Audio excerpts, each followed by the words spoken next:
Ramesh class 8 का student था। जब वह क्लास में होता तब बाहर खेलने के बारे में सोचता और जब खेलने का मौका मिलता तो वो कहीं घूमने के बारे में सोचता। इस तरह वह कभी भी प्रेजेंट मोमेंट को एंजॉय नहीं करता बल्कि कुछ ना कुछ आगे का सोचा करता।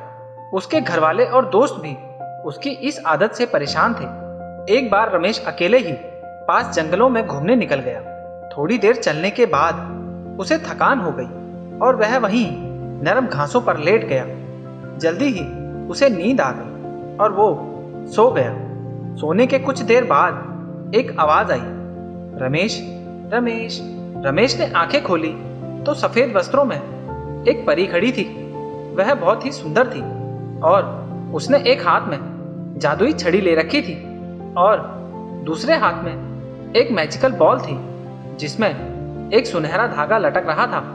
रमेश परी को देखकर खुशी से झूम उठा और कुछ देर परी से बातें करने के बाद बोला, आपके हाथों में जो छड़ी है उसे तो मैं जानता हूँ, पर आपने जो ये बॉल ली हुई है उससे ये सुनहरा धागा कैसा लटक रहा है? परी मुस्कुराई, रमेश यह कोई मामूली धागा नहीं, दरअसल यह तुम्हारे जीवन की डोर है। अगर तुम इसे हल्का सा खींचोगे तो तुम्हारे जीवन के कुछ घंटे कुछ सेकंड में बीत जाएंगे। यदि इसे थोड़ा तेजी से खींचोगे तो पूरा दिन कुछ मिनटों में बीत जाएगा और तुम उसे पूरी ताकत से खींचोगे तो कई साल भी कुछ दिनों में बीत जाएंगे। रमेश ने उत्सुकता से पूछा, तो क्या आप ये मुझे दे सकती हैं?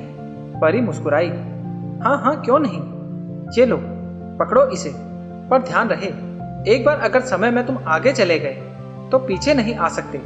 परी ने जीवन की डोर रमेश के हाथों में थमाते हुए कहा और फौरन अदृश्य हो गई। अगले दिन रमेश क्लास में बैठा खेलने के बारे में सोच रहा था, पर टीचर के रहते वो बाहर जाता भी तो कैसे। तभी उसे परी द्वारा दी गई सुनहरे धागों वाली बॉल का ख्याल आया। उसने धीरे से बॉल निकाली और डोर को जरा सा खींच दिया।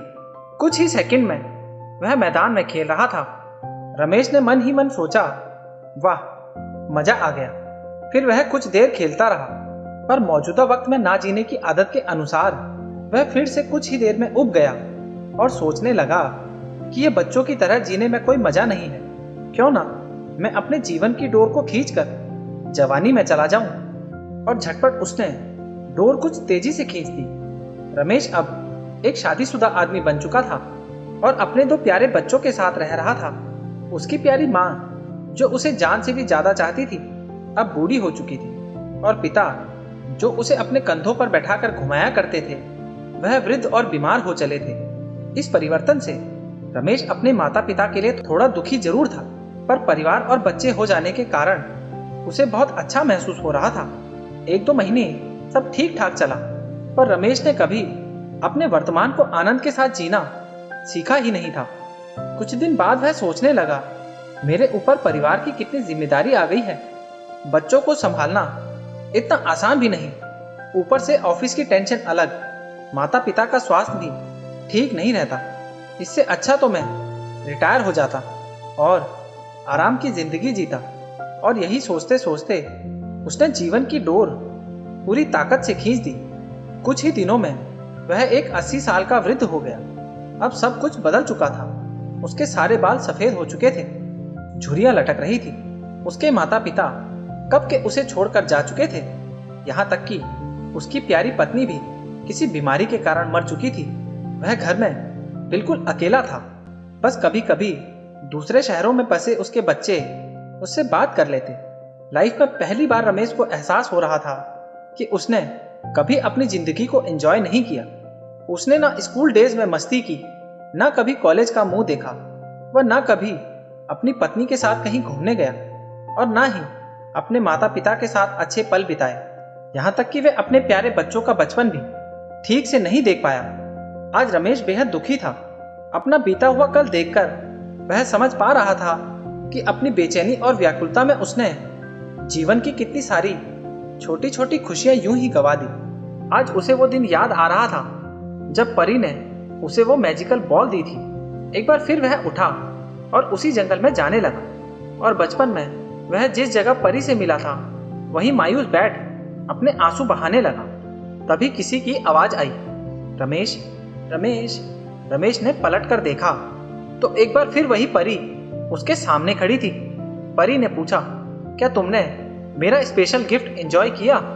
रमेश क्रोध में बोला, पहले तो वो मुझे अच्छा लगा, पर अब मुझे उस गिफ्ट से नफरत है। मेरी आंखों के सामने मेरा पूरा जीवन बीत गया और मुझे इसका आनंद लेने का मौका तक नहीं मिला। हाँ, अगर मैं अपनी जिंदगी नॉर्मल तरीके से जीता तो उसमें सुख के साथ दुख भी होते, पर मैजिकल बॉल के कारण मैं उसमें से किसी का भी अनुभव नहीं कर पाया। रमेश निराश होते हुए बोला, मैं आज अंदर से बिल्कुल खाली महसूस कर रहा हूँ। मैंने ईश्वर का दिया अनमोल जीवन बर्बाद कर दिया। ओह, तुम तो मेरे तोहफे के शुक्रगुजार होने की बजाय उसकी बुराई कर रहे हो।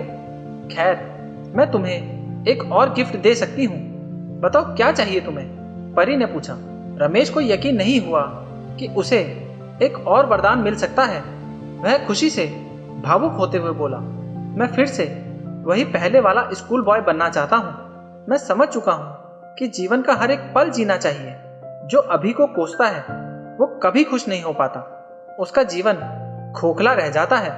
प्लीज मुझे मेरे पुराने दिन लौटा दो, प्लीज, प्लीज ना।